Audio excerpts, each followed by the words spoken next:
I'm hungry, I said to the refrigerator. The words sounded louder than they should have, like the kitchen itself was listening. I pulled the handle and the door opened with a tired creak, flooding the room with cold white light. And nothing else. No containers.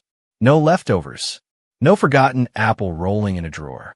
Just bare shelves and the low hum of a machine doing its job for no one. My daughter had left 3 hours earlier. She didn't sneak out. Madeline never sneaked. She swept. She stormed. She announced herself the way storms announce rain. Loud, dramatic, and unconcerned with who might get soaked. The front door had slammed so hard the framed photo of my late husband rattled on the wall. The echo still felt fresh in the apartment, lingering like an accusation. She took my debit card. She took my Social Security deposit. And she took the last of the groceries. I stood there longer than I should have, one hand still gripping the fridge door, as if staring hard enough might make food appear out of shame. My stomach cramped, sharp, and insistent. Hunger has a way of stripping away dignity fast. It doesn't care about pride or history or how many years you've survived already. It just asks one question over and over. What are you going to do now? Madeline's perfume still hung in the hallway, sweet, expensive, overpowering. It never suited the apartment. This place smelled like old books, lavender sachets, furniture polish, and time. Her perfume was loud in a way that demanded attention. Like her, I closed the fridge and leaned my forehead against the cool metal door. Think, Eleanor, I whispered to myself. That's my name. Eleanor Hayes, 72 years old, widow, retired seamstress, mother to one grown daughter who thought I existed somewhere between furniture and inconvenience. I moved to the pantry next. The shelves were immaculate. Too immaculate. Madeline had cleaned them out in a rush, grabbing anything that looked remotely edible. Boxes gone. Cans gone. Even the emergency soup I kept, just in case, had vanished. She'd told me not to worry. You've got cornmeal, she said casually, already slipping on her sandals. Boil it with water. It's filling. People used to live on that stuff. I reached for the glass jar she'd mentioned. My handwriting from 20 years ago still labeled it neatly. Cornmeal. The jar was almost empty. Not even enough for one proper meal. Something inside me cracked. Not loudly, not dramatically. It was more like ice giving way under too much weight. Silent. Final. I sat down at the kitchen table. The chair creaked beneath me, familiar and loyal. This table had seen birthdays, late-night conversations, sewing projects spread out like battle plans. It had seen me stretch a grocery budget until it screamed. Seen me skip meals so Madeline could have more. I pressed my hands flat against the wood. I wasn't just hungry. I had been abandoned. And worse, I had been planned around. That realization didn't come all at once. It crept in slowly, threading itself through memories I'd ignored for too long. Madeline's impatience when I moved too slowly. Her irritation when I asked questions. The way she talked about, when this place is mine, as if I were already a ghost. I laughed then. It startled me how steady it sounded. Enough, I said to the empty room. I stood and walked into the living room. Most people would have seen comfort. I saw storage. Heavy furniture I never liked, but kept because it was valuable. Cabinets full of china we never used. Silver wrapped carefully in cloth, waiting for an occasion that never came. Rugs too nice to walk on freely. This apartment wasn't a home anymore. It was a holding facility for an inheritance. And I was the unpaid security guard. I went to the phone. My fingers hesitated over the numbers for a second, then dialed. The man who answered sounded calm, practiced, unhurried. Read Antiques. My name is Eleanor Hayes, I said. I have some items I'd like appraised. Today, if possible. There was a pause. Then, I can be there tomorrow morning. Good, I said. I'll be ready. That night, I slept in my armchair.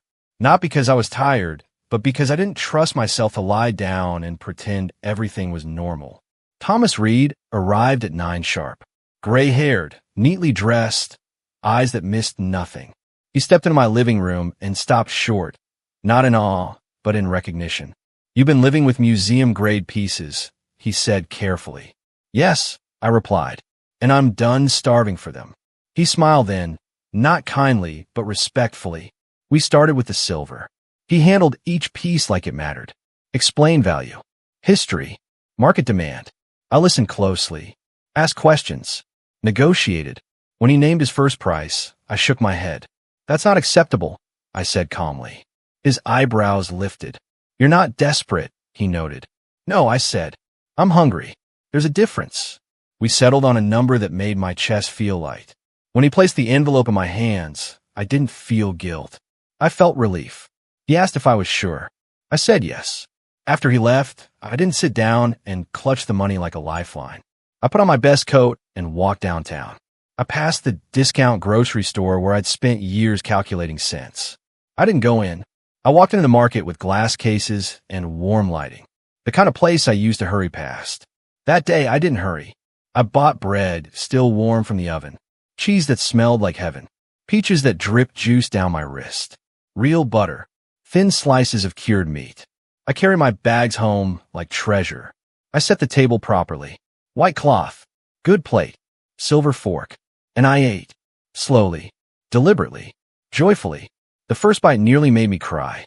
Not because of the taste, but because I realized how long I'd denied myself simple pleasure waiting for permission that was never coming. That night, I slept in my bed. Madeline called 3 days later. The ocean roared in the background. You surviving? She asked, amused. Don't forget to stretch the cornmeal. I'm managing, I said calmly. She laughed. Sure you are. After we hung up, I went in her room. It wasn't anger that led me there. It was instinct. That's where I found the red folder. Inside, brochures, forms, a power of attorney draft with my name printed neatly at the top. Her name listed as agent. The dates circled. My hand shook then, not from fear, but from rage, so cold it felt surgical. This wasn't neglect. This was strategy. She hadn't just left me hungry. She was preparing to remove me. I closed the folder carefully. Then I picked up the phone again. By the end of that week, the apartment was transformed. Furniture gone, rugs gone, paintings gone, clock silent. I watched each piece leave without regret. What remained was space, light, air, and control. I filled the refrigerator next. Not modestly, decisively. The fridge became a monument to abundance. And when Madeline came home 2 weeks later, dragging her suitcase across the floor, she expected to find me diminished. Instead, she found herself, standing in front of a refrigerator so full it scared her. The scream she let out was pure disbelief. What did you do? She demanded. I ate, I said. Everything unraveled after that.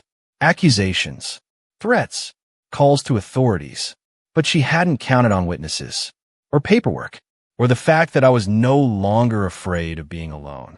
When she finally left, suitcase in hand, screaming curses, I locked the door behind her and leaned against it. My heart was steady. My hands were steady. For the first time in years, so was my future. I sit on the balcony now, weeks later, coffee in my hands, sun on my face. The apartment behind me is quiet, but alive. I'm not waiting anymore. I am living.